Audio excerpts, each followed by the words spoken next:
let's get into it. New England at Denver. This game at Hard Rock Bet. I looked it up this morning on the Hard Rock Bet app. Denver plus 5.5. The total is 42. Look, obviously the story here is Jarrett Stidham starting for Bo Nix. Line hasn't really budged since Sunday night. There's actually 1.5 out there, and there's a couple of totals at 41.5. Simon, I want to ask you, I thought if Bo Nix was starting this line 1.5 or 2, a 7-point swing. What do you think? Simon says, give me the Denver Broncos. I want to play a game. Simon says. I might be putting my life savings on this Broncos team with this number, Chad. This is how egregious this line movement is. Wow. Yeah, it's too much, way too much. As much respect as I'm giving to Bo Nix, I do think he is a reason they are where they're at. He's played great this year, but I had them at a minus 3.5 point favorite, the Broncos over New England. Even with their injuries to the wide receiver position, you're telling me Bo Nix is worth 8-9 points? It's not. It's impossible. This is just simply public overreacting, investing way too much money into just a horrible number. And right away when I saw this matchup, it's like, okay, we'll see. Can I just be patient? Because I didn't want to say anything Sunday night. I knew right away I'm going to be hammering this one. I remember you had something about Stidham, and I was messing with you, but it was really like, okay, can this get to 6? And we just literally, I was going to put an obscene amount of money on this if it ever got to 6. So I still might. I'm just grabbing the 5.5 now because there's no way the professionals don't come in and just hammer this line. But, yeah, we've seen it start to go down. Me and Chad talked a little bit about it. As much praise I gave Drake Maye, right? He threw 3 touchdowns. It was impressive. Their offense could not do anything against that Houston defense. Now, do I think Denver's defense is as good as Houston? No, I do not. I do think they can get after a quarterback. And what have we seen so far early in Drake Maye's career here, Chad, against good defenses? Seems like he struggles to protect the ball. And let's just run through it. Again, it's going to be a non-biased stat. 2 games, Drake Maye, he's taken 10 sacks. 10 sacks. Again, that's – and many fumbles. Yeah, that's good defenses. He's fumbled 6 times, Chad. Not just many fumbles, 6 fumbles. And he's thrown 2 picks. He struggled to exactly what we thought he would struggle, right, against good defenses. My whole view of that was just, last week I thought that was a really tough spot for Houston to walk into. I had no idea CJ was going to have the type of meltdown, but that's what really saved Drake Maye, right? New England fans, they should be happy, right? Their quarterback, this new toy, he did throw those 3 touchdowns. Despite all those bad turnovers and how sloppy he played, he showed up in the red zone. So I get why they're so excited. The public, though, to come in with the Patriots fans on this one and overreact totally to that game. And, they've left the Broncos for dead. Totally left them for dead. Just seeing how the media's talking about it. And it's another play where we don't have to take the Broncos money line. I am obviously going to bet it.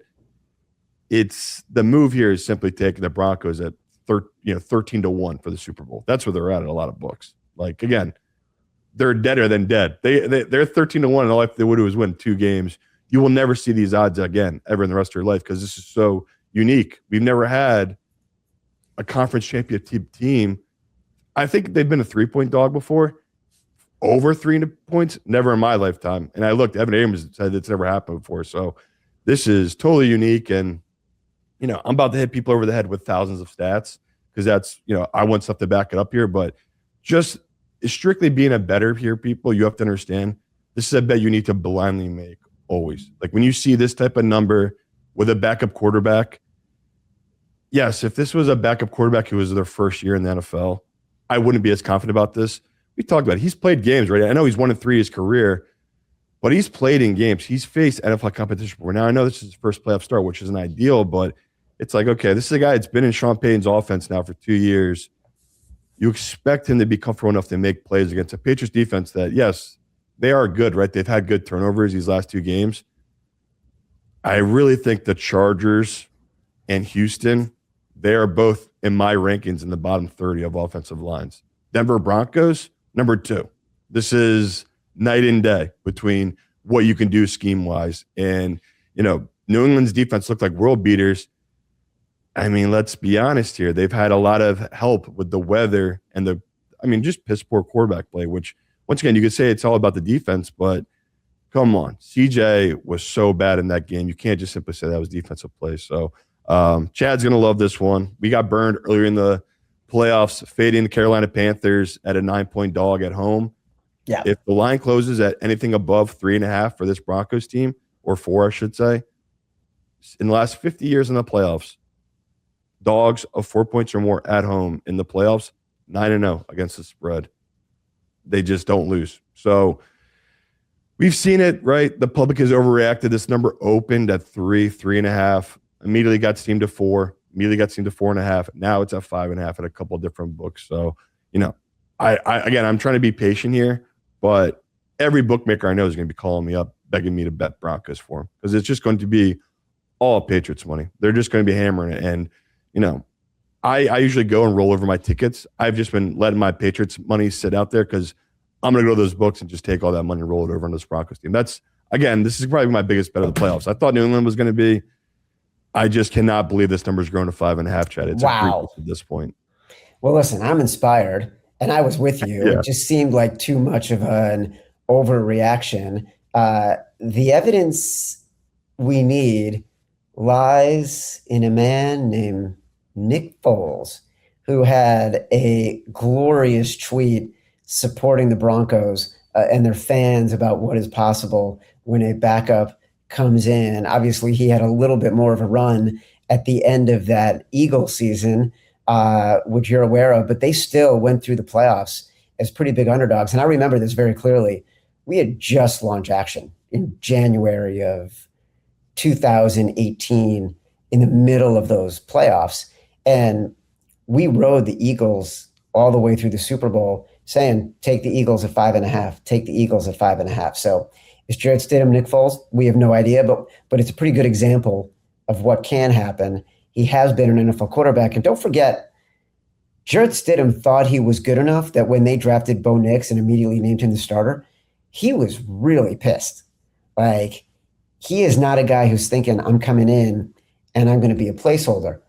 Like maybe, say, Ben DiNucci, who was analyzing the game, I think, for ESPN, and then tweeted about the Broncos, and then all of a sudden, now he's a backup for the Broncos playing in the AFC title game. Like, you're seeing Matt Mitchell, if you're watching the video on YouTube, he's throwing up the tweets from Nick Foles and Ben DiNucci. But wow, what a game. I'm with you 100%. We are totally aligned. And people asking, is it even worth betting the Super Bowl future? Because again, I love the number enough. That's going to be my biggest bet, obviously.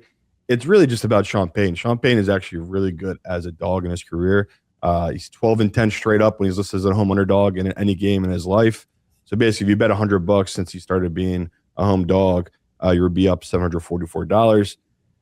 I mean, even this season, he's 2-0 straight up as a home dog. He beat the Packers and the Chiefs. Thank you, Evan Abrams. That was a great pull. And just looking at all these matchups, it's like, okay, there has to be some negatives, right? And there is, right? The first one that jumped out to me was, okay, well, the Broncos did just play an overtime game, which, again, we're going to get to the Rams game, obviously, but the stat that's going to jump out right away is one we always talk about. It's really tough to play playoff games. And when you add in the overtime, just the wear and tear that is that extra quarter on guys' bodies, you hear ex-players talk about it. It's brutal because you've already played 18, 19 weeks of football. Now you're playing an extra quarter on top of that, another game, and it just adds up because it's usually a short week for some of these teams, right? But luckily for this Broncos team, they did play on the Saturday, but I'll just go with the stat anyway. Since 2015, teams off a bye. Off an overtime game, facing teams that did not play an overtime game.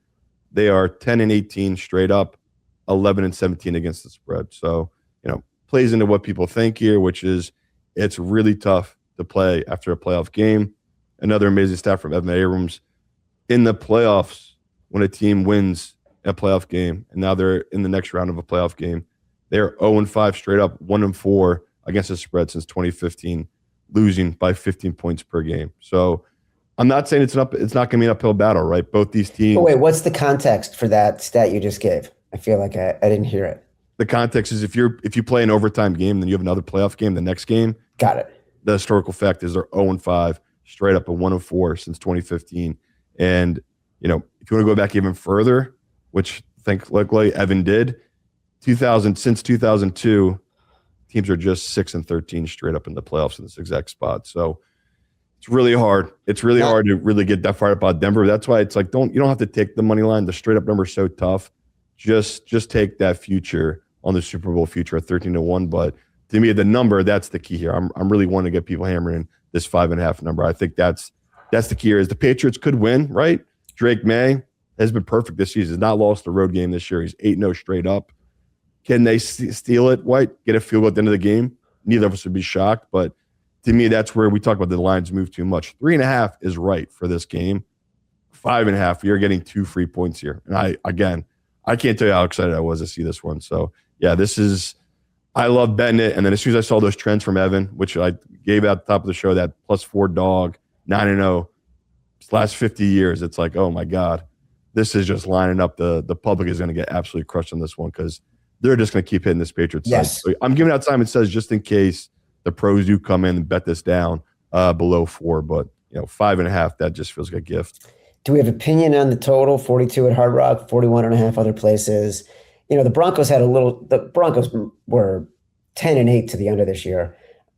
They had a stretch where they were just giving up loads of points in the fourth quarter. And it's one of the reasons why we ultimately liked the over after some back and forth waffling this past weekend. Because they do give up points in the fourth quarter when they have those moments. I feel like that's not likely to happen in this game. The Patriots were, what were they? Hold on. 12-7 to the under. One of those unders was the last game of the season against the Chargers when no one was playing for the Chargers. So do we have a feeling on the under here? Yeah, I'm honestly leaning towards the over. I'll be patient, though. Another thing where I'm not going to rush to bet it here on a Tuesday for a Sunday game. And an atmosphere in Denver that we have no idea what the weather could be. I mean, I don't know about you, Chad, but people are going crazy on my local area. We might get the once-in-a-lifetime blizzard on Sunday. So I don't know how that affects the rest of the country on Saturday or Sunday or what's going to be going on in Colorado, obviously. But for this one, it's just like I said last week. If they show Denver and you see it's sunny, 35 degrees out with barely any wind, you play the over. Like it's just whatever that is, it's usually a track meet in Denver when it's nice, cool air like that. And both these quarterbacks, I think, could turn the ball over. Like watching Stidham's tape, he does make great throws, high risk type of thrower. He will try to take that risky play. We'll see if Sean Payton beat that out of him these last 2 years, but a lot of these guys are what they are. And as good as I think he is as a downfield thrower, he does like to take high risks. So I already gave you those Drake Maye stats. He's been highly turnover prone. Now going up against, once again, a really good defensive line. On the flip side, Stidham's first start. We've seen New England be really great at turning teams over right now. You expect a lot of short fields. So, to me, early bets I see coming on the over. I could see professionals coming on the over here, but I could see the public shading towards the under just because they're like, well, backup quarterback, 2 good defense, it could be low scoring. But, right now my inclination is it could go the other way. It could be a high scoring type of game.